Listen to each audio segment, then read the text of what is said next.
Kaya malabong magbata na mulot sa marijuana. Mga adik sa kalsada, nakisama, nakitoma, ano pa? Nakibomba, nakilala, alam mo na. Huwag kang mag-iingay at itiko mo ang bibig. Ang iyong mga matay dilat pero dapat pikit.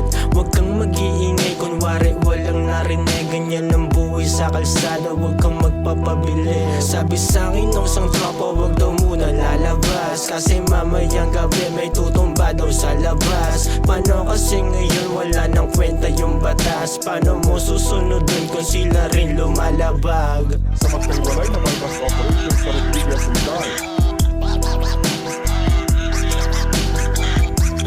Ang inang kupal ko, akala mo may tira na. Kupal.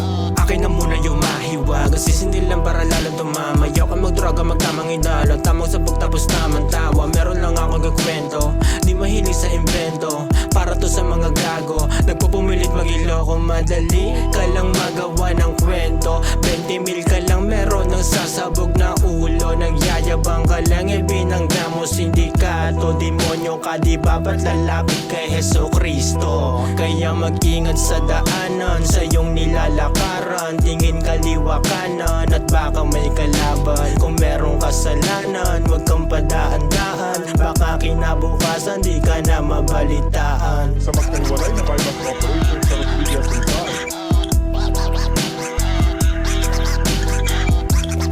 Ang inang kupal ko, akala mo may tira na.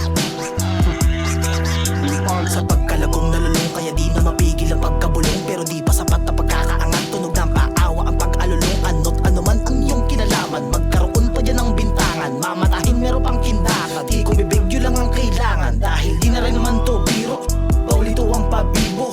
Lumayo-layo ka iho, di na mahalaga kung sino ka ba rito. Marami-rami, pwede mang ibang suspect. Pahati-hati, opinion pati na object. Di rin madali kahit na meron kang prospect. Naigats ka pag ikaw na on check. Madalas pa na